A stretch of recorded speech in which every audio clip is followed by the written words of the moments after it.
안녕하세요. 반응공학 턴 프로젝트 11조 발표 시작하겠습니다. 저희는 이스트의 패드 배치 리액터를 이용한 바이오에탄올 생산이란 주제로 이번 턴 프로젝트를 진행하였습니다. 발표는 다음과 같은 순서로 진행하겠습니다.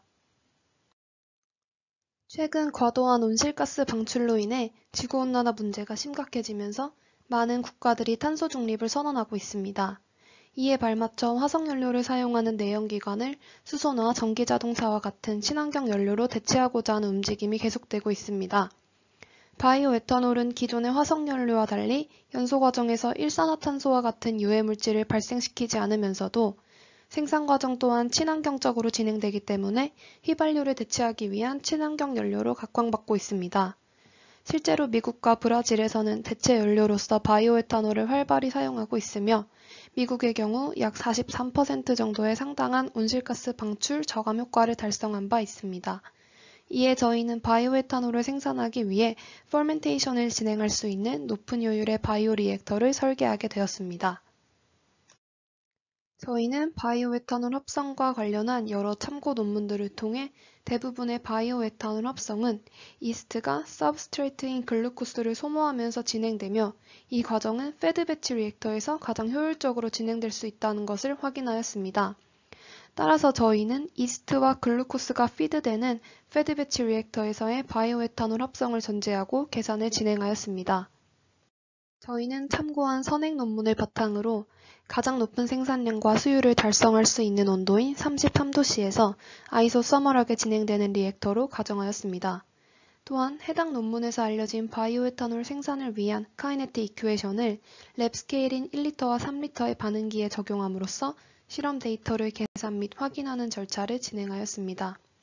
이를 통해 입증된 카이네틱 이큐에이션을 최종 리액터 볼륨인 500리터에 적용하는 것을 최종 목표로 하였습니다. 전반적인 리액션 카이네틱을 설명하기에 앞서 최종 리액터의 부피를 500리터로 설정한 과정에 대해 간단히 설명하겠습니다. 이는 경기도에서의 2020년 연권 휘발유 사용량이 80TO이라는 국가 통계 포털의 자료를 바탕으로 계산되었습니다.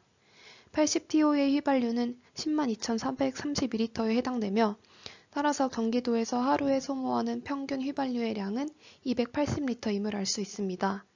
참고한 선행 논문에 따르면 33도씨에서의 리액터에서 1사이클에 달성할 수 있는 최대 바이오에탄올 생산량은 1세제곱미터의 리액터당 70kg입니다.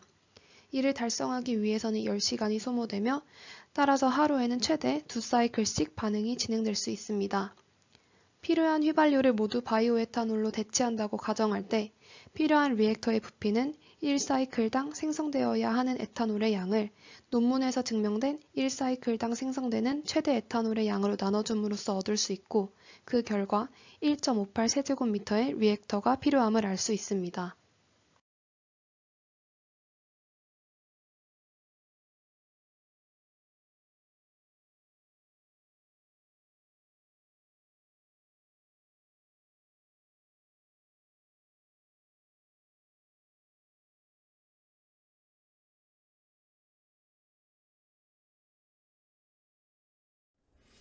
다음의 이퀘이션들은 각각 셀 그로스 레이트, 서브스트레이트 컨쓰션 레이트, 에탄올 프로덕션 레이트에 관한 식입니다.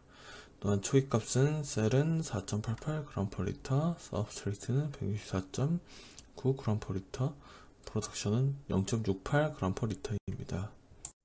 다음의 파라미터들은 온도의 영향을 받습니다. 참조한 논문에서 33도에서 가장 높은 프로덕션 일들을 보여주었기 때문에 33도에 해당하는 파라미터들로 진행하였습니다. 이 파라미터들도 전의 슬라이드와 똑같습니다. 저희는 논문의 식과 실험 결과에 대한 증명을 위해 매틀랩을 사용하였습니다.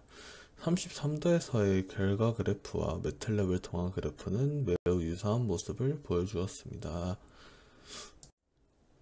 또한 비슷한 실험 방식으로 1리터의 볼륨의 리액터에서 진행된 실험의 결과 역시 비슷한 모습을 보여주었습니다. 이를 바탕으로 저희는 위의 이퀘이션들과 파라미터들을 스케일업에 사용할 수 있었습니다. 저희는 500리터의 리액터로 스케일업을 진행하였습니다. 직접 실행을 진행하기 어려워 33도에서의 파라미터들과 식을 이용하고 매틀랩을 사용하여 결과를 도출하였습니다. 그 결과 10.7시간에서 맥시멈 프로덕션을 얻을 수 있었습니다. 저희는 51.7g/리터 또는 25,850g에 해당되는 에탄올을 얻게 되었습니다. 매틀랩에서 미분 방정식을 풀기 위해 사용한 방법입니다. OD.M은 미분 방정식들을 표현한 것이며 순서대로 셀, 서브스트레이트, 프로덕션을 의미합니다. T-스판으로 시간 범위를 정해주고 Y0의 초기 값을 대입하여 미분 방정식을 풀었습니다. 그리고 나온 데이터들을 X를 이용하여 그래프로 표현하였습니다. 다음은 앞선 계산 과정을 통해 도출된 결과를 요약한 자료입니다. 가장 높은 생산량을 얻었을 때의 셀, substrate, 그리고 생산된 에탄올의 농도를 하단부에 표시하였습니다. 저희는 지금까지 일반적인 랩 스케일인 1리터와 3리터의 반응기 부피에서 교차 검증된 카이네틱 모델을 바탕으로 500리터의 스케일업을 진행하였습니다. 이 과정에서 반응기의 개선을 위해 추가로 고려할 사항에 대해 검토해 보았습니다. 첫 번째로 고려한 사항은 온도입니다. 바이오 리액터 내에서 미생물의 생장은 온도 조건에 크게 영향을 받습니다. 참고한 선행 논문에서도 대부분의 파라미터가 온도 의존적인 것을 확인할 수 있었습니다. 따라서 스케일업이 적용된 부피에서도 온도를 균일하게 유지하는 방법에 대해 논의가 이루어졌습니다. 실제 온도 조절 시스템은 다음과 같이 구성됩니다. 온도 센서를 통해 반응기 내부와 히터의 온도를 측정하고 온도 컨트롤러가 이 신호를 전달받습니다.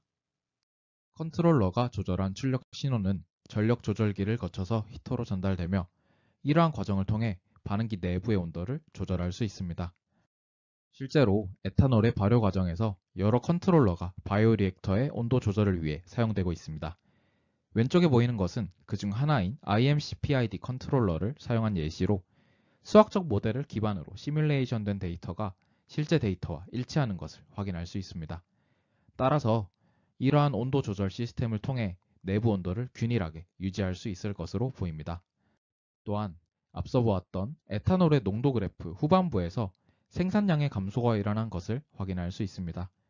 이는 스케일업으로 인해 반응기 부피가 증가하면서 농도가 불균일한 부분이 더욱 커진 것으로 추측됩니다. 따라서 이렇게 큰 스케일에서 혼합의 품질이 감소하는 원인에 대해 추론해 보았습니다. 첫째로 반응기의 높이가 높아지면서 기질과 산소가 고갈되는 구역이 더 커졌을 것이고, 둘째로 배양 배지의 부피가 커짐에 따라 혼합 시간이 증가했을 것이며, 마지막으로 높은 정수압 구배로 인해 세포로 산소가 전달되는 속도가 영향을 받았기 때문인 것으로 보입니다. 이어지는 연구에서 패드 배치의 조건과 교반기 설계의 최적화를 통해 이러한 원인을 해결할 수 있을 것으로 보입니다. 다음은 참조한 논문들의 목록입니다.